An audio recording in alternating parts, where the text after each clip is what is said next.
سورۃ التکاثر یہ بھی مکی صورت ہے اور اس کی 8 آیات اور 1 رکوع ہے۔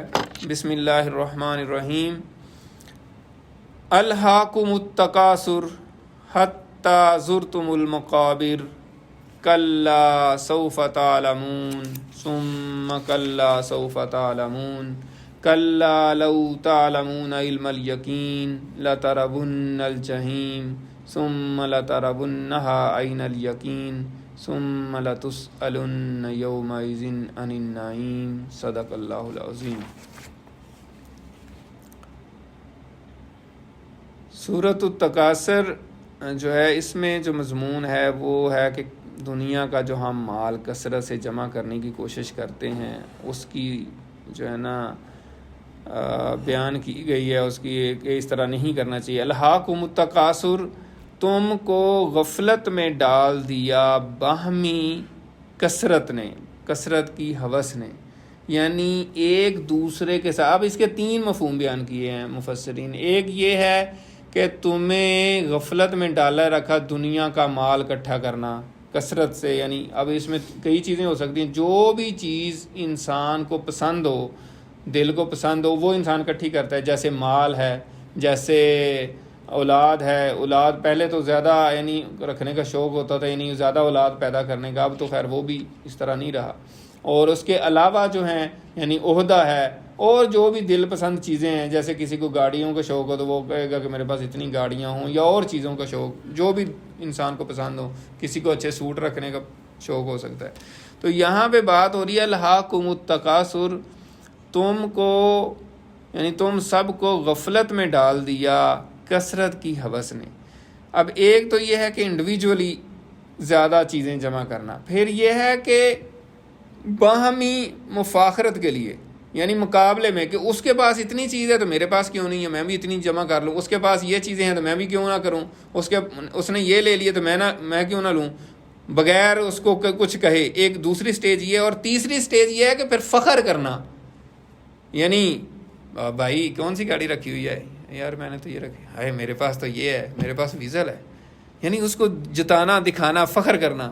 الحمدللہ یار میں تو 1 کنال کی کوٹھی میں رہتا ہوں، ٹھیک ہے، تو اس کا کیا مطلب ہے؟ آپ فخر بھی ساتھ کر رہے ہیں، یعنی باہمی مفاخرت کرنا، اس کو اور زیادہ جتانا۔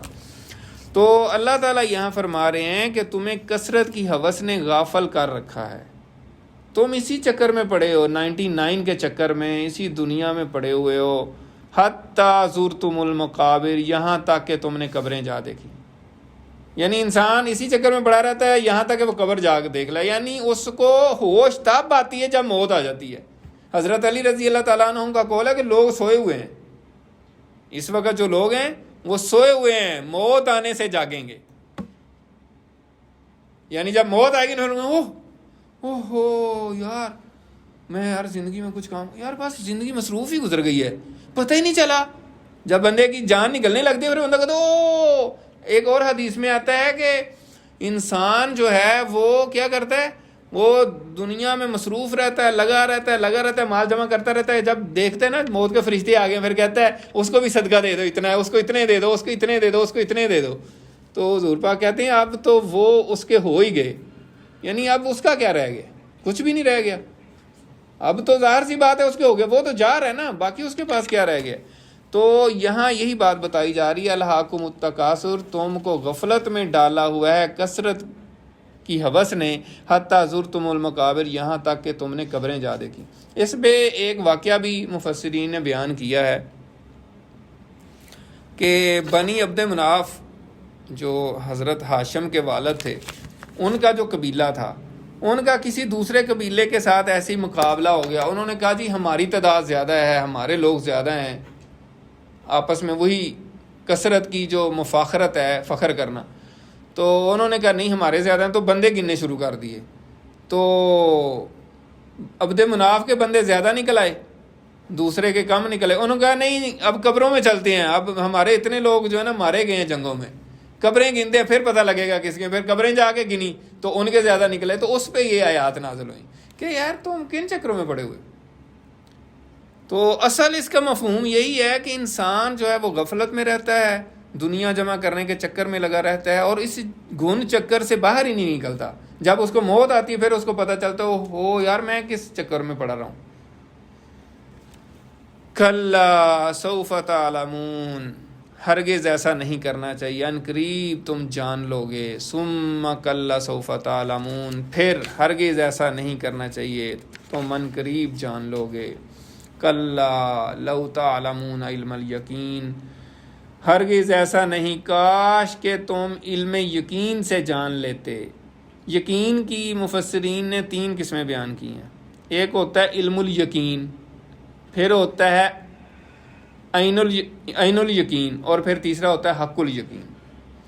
علم الیقین یہ ہے کہ کہیں آپ کو لگتا ہے دھواں اٹھ رہا ہے تو اب آپ اپنے علم کی بنیاد پہ یہ اندازہ لگاتے ہیں کہ ظاہر ہے آگ ہوگی تو دھواں ہے، نیچے کوئی آگ بھی ہے، دھواں تو دور سے نظر آتا ہے تو نیچے آگ جل رہی ہے کہیں، تو جہاں سے دھواں نکل رہا ہے تو آگ ہے، وہاں آگ لگ گئی، آپ کہتے ہیں وہاں آگ لگ گئی ہے. اچھا پھر آپ وہاں قریب گئے تو آپ نے اپنی آنکھوں سے دیکھا کہ واقعی آگ ہے، آگ بھڑک رہی ہے اور ریڈ کلر کی جس طرح وہ آگ ہوتی ہے آپ نے دیکھی تو آپ نے کہا کہ ہاں یار واقعی آگ لگی ہوئی ہے. اب یہ کیا ہو گیا؟ عین الیقینی، آنکھ سے دیکھنے سے یقین. اور پھر اگر کوئی بندہ آگ میں ہاتھ ڈالے اور اس کے ہاتھ کو وہ تپش محسوس ہو تو پھر کیا ہوتا ہے؟ حق الیقین، کہ واقعی مکمل طور پہ یقین. تو یہاں اللہ تعالیٰ فرما رہے ہیں کلا لو تعلمون علم الیقین، ہرگز نہیں، ایسا نہیں کرنا چاہیے، کاش کہ تم یقین سے جان لیتے، علم الیقین کے طور پر جان لیتے. لا ترون الجحیم، اور یقیناً ضرور بھی ضرور تم جہنم کو دیکھو گے.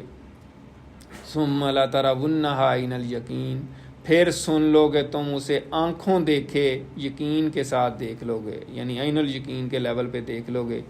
یعنی پہلے علم الیقین کے طور پہ کا مطلب یہ ہے کہ آپ کو بتایا جا رہا ہے جب انسان فوت ہوگا اور قیامت سے پہلے ہی اس کو کچھ نہ کچھ آثار معلوم ہو جائیں گے. جیسے احادیث میں آتا ہے قبر بھی جو ہے وہ کیا ہے، یا وہ جہنم کے گڑھوں میں سے ایک گڑھا ہے یا جنت کے اس میں باغات میں سے ایک باغات ہے، اس کے لیے جنت کی کھڑکی کھول دی جائے گی جو مومن ہوگا، اور جو جہنمی ہوگا اس کے لیے جہنم کی کھڑکی کھول دی جائے گی. تو وہ آثار جو ہیں وہ شروع ہو جاتے ہیں. تو ایک تو علم الیقین کی یہ کیفیت آ گئی. لیکن پھر قیامت کے دن جب ہوگا حشر کا میدان سجے گا، وہاں پہ تو دوزخ کو لایا جائے گا، کھینچ کے لایا جائے گا، اور پھر وہ اس کو مومن بھی اور کافر بھی اپنی آنکھوں سے اور علم الیقین کے ساتھ ساتھ عین الیقین اپنی آنکھوں سے دیکھ کے وہ دیکھیں گے کہ واقعی یہ تو آ گئی ہے، یہ واقعی جہنم ہے، تو عین الیقین حاصل کریں گے. تو اس کے بعد کیا فرمایا؟ ثم لتسألن یومئذ عن النعیم، پھر تم سے ضرور بھی ضرور پوچھا جائے گا اس دن نعمتوں کے بارے میں. یہ سمجھنے کہ اس پوری صورت کا جو ہے نا نچوڑ جو ہے وہ یہ آیت ہے کہ تم سے نعمتوں کے بارے میں پوچھا جائے گا. اے انسان قیامت کے دن اللہ تعالیٰ نے تمہیں کون کون سی نعمتیں دی تھیں. اب اس پہ انسان کی یعنی مختلف لیولز ہیں. اس کے بارے میں ایک واقعہ بڑا کچھ مفسرین نے بیان کیا، بڑا سبق آموز ہے.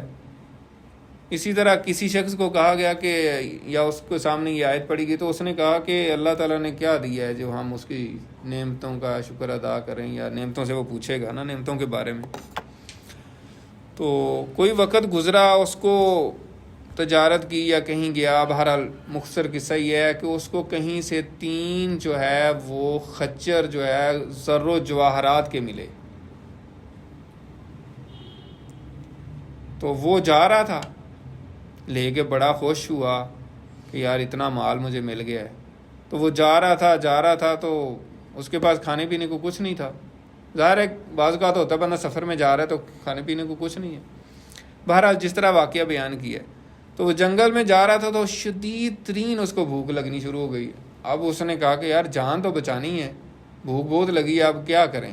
تو جا رہا تھا تو سفر میں ایک بندہ سامنے آیا، اس کے پاس کھانا تھا. تو اس نے کہا کہ یار مجھے بھی کھانا تھا. اس نے کہا کہ ایک خچر جو ہے نا وہ مجھے سارا جو مال و دولت کا لدا ہوا ہے زر و جواہرات کا وہ مجھے دو گے پھر کھانا دوں گا. تو اس نے کہا کیا کہتے مرتا کیا نہ کرتا، اس نے اس کو دے دیا. تو اس نے کھانا دے دیا، کھانا شانا کھا کے اس نے کہا صحیح ہے چلو شکر ہے، 2 تو بچے ہیں نا، ٹھیک ہے نا، میں اگر مر جاتا تو 3 ادھر ہی رہ جاتے۔ پھر آگے جا رہا تھا تو پھر پیاس لگنی شروع ہوئی، تو ظاہر ہے جس نے کھانا دیا اس کے پاس روٹی چھوٹی ہوگی، پانی نہیں ہوگا، تو آگے ظاہر ہے کھانا کھانے کے بعد ویسے انسان کو پھر پیاس تو لگتی ہے تھوڑی دیر بعد، تو بہت شدید پیاس لگنی شروع ہو گئی۔ اس نے کہا کہ یار اب میں نہیں بچتا۔ پھر آگے گیا تو اس کو ایک بندہ نظر آیا، اس کے پاس پانی تھا، اس کو کہا کہ پانی دے دو۔ اس نے کہا کہ ایسے نہیں، یہ ایک خچر جو ہے نا وہ آپ کو مجھے دینا پڑے گا، یہ تو اس پہ جو مال لدا ہوا ہے۔ تو اس نے کہا ٹھیک ہے تو مجھے پانی پلاؤ، میں مر رہا ہوں، تو کم از کم ایک خچر تو مال کا بچ جائے گا، ایک چلا جائے گا پھر بھی کوئی نہیں، میری جان تو بچ جائے گی نا، ورنہ تو دونوں ہی جائیں گے میں مر گیا تو اس نے ایک خچر اس کو دے دیا۔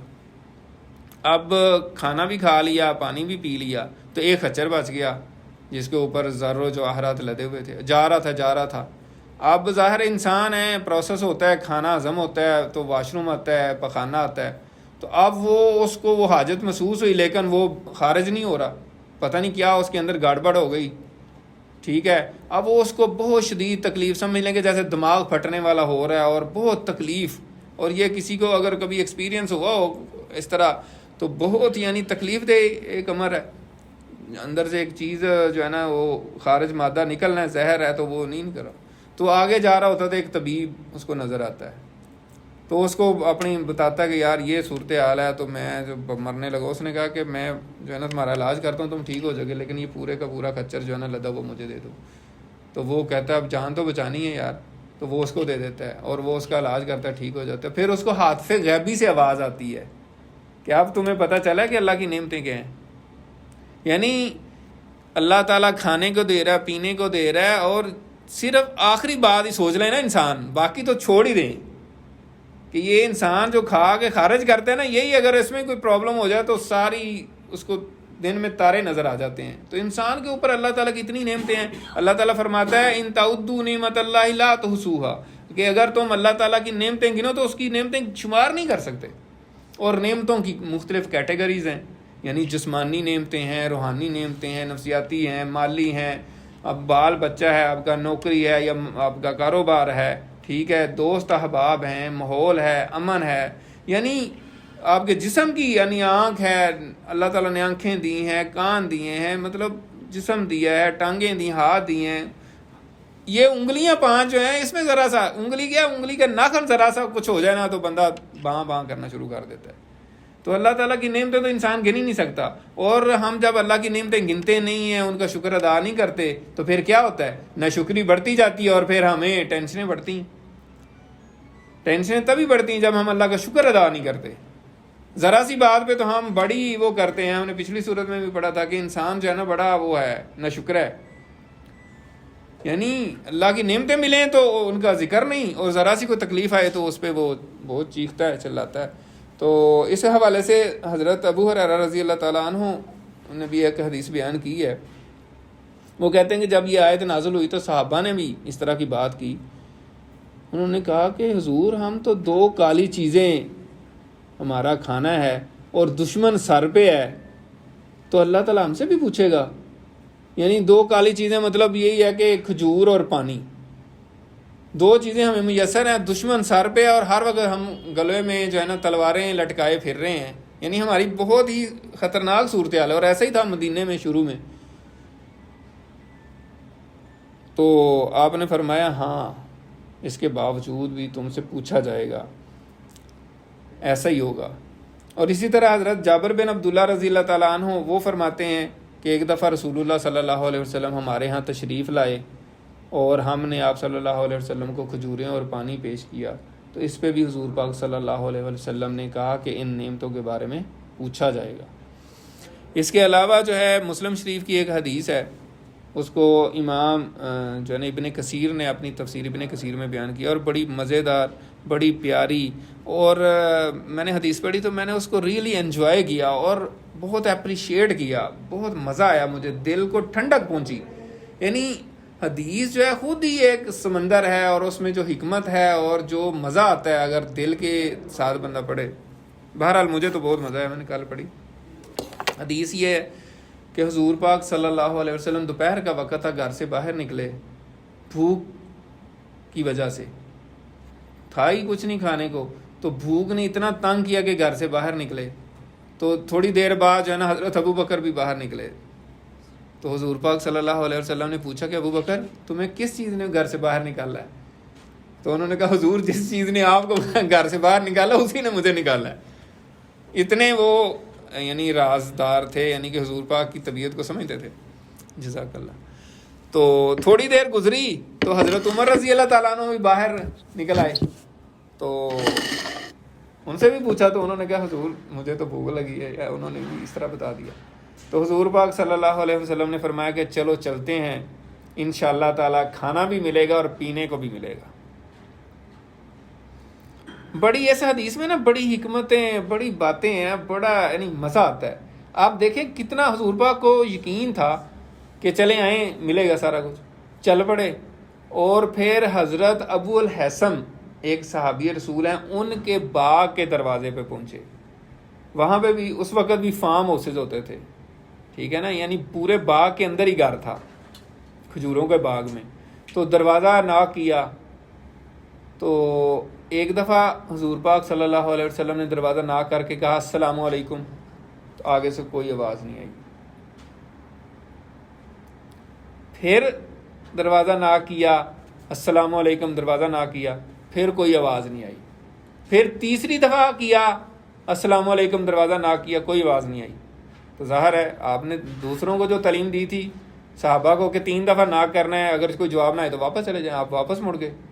تو پیچھے سے جو حضرت ابو الحسن کی اہلیہ تھیں، ام حسن جو تھیں، وہ بھاگی آئیں. انہوں نے کہا حضور حضور آپ آئیں، تشریف لائیں. میں نے 3 دفعہ، میں نے پہلی دفعہ اس لیے نہیں جواب دیا، نہ دوسری دفعہ. میں چاہتی تھی کہ آپ زیادہ سے زیادہ ہم پر سلامتی بھیجیں، میری یہ نیت تھی.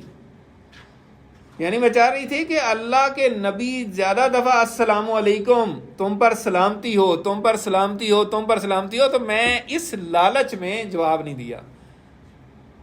تو حضور پاک صلی اللہ علیہ وسلم نے اپریشیٹ کیا، آپ نے اس کو تحسین کی نظر سے دیکھا. آپ نے کہا بہت زبردست، ٹھیک ہے، اچھا. پھر مزید سنیں.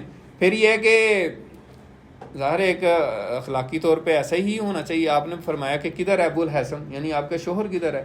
تو انہوں نے کہا حضور وہ ابھی پانی لینے گئے ہیں، آپ تشریف رکھیں، آتے ہی ہوں گے. انہوں نے یہ نہیں کہا کہ وہ تو نہیں کہا آتے تسی ہوں جاؤ جتنے جانا ہے، ٹھیک ہے.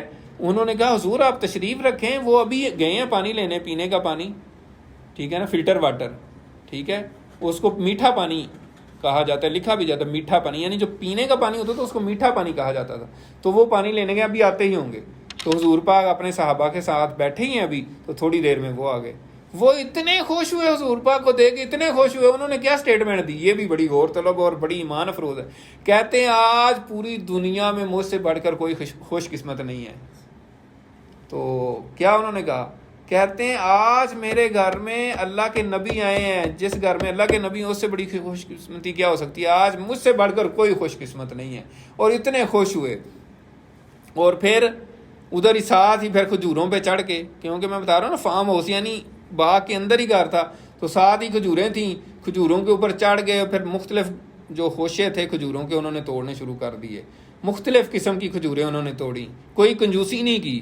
توڑتے رہے کہ حضور پاک صلی اللہ علیہ وسلم کو خود کہنا پڑا کہ یار بس کرو. یہ بھی ایک اخلاقی چیز ہے، یعنی کہ اگر کوئی مہمان آئے، کسی کے گھر ہم مہمان جائیں اور وہ تکلف کرتا جا رہا ہے تو ہمیں بھی کہنا چاہیے یار بس کر، زیادہ نہ کریے، نہ ہو کہ بیچارہ وہ کرتے ہی رہے اور آپ کہیں گے جتنی دیر کرتا رہے. تو یہ بھی نہیں ہے. تو آپ نے منع کیا. اور انہوں نے پھر وہ جتنی توڑی تھی سارے خوشے لا کے رکھے. تو اس میں مختلف قسم کی کوالٹی کی کھجوریں تھیں، یعنی کچھ بہت پکی ہوئی تھیں، کچھ مناسب پکی ہوئی تھیں، یعنی مختلف لیولز کی جیسے کھجوریں ہوتی ہیں. تو حضور پاک نے کہا کہ یہ تم نے ان کو علیحدہ کیوں نہیں ہے؟ انہوں نے کہا کہ نہیں، میں نے آپ کے لیے اس لیے کہ توڑیں گے، آپ کو جو پسند ہیں آپ وہ کھائیں. تو پھر صحابہ کرام نے وہ کھائیں اور پیٹ بھرا. تو پھر حضور پاک نے کہا کہ پانی لاؤ. انہوں نے پھر وہی میٹھا پانی پلایا. تو اس پہ اللہ تعالیٰ آپ صلی اللہ علیہ وسلم نے فرمایا کہ یہ نعمتوں کے بارے میں پوچھا جائے گا.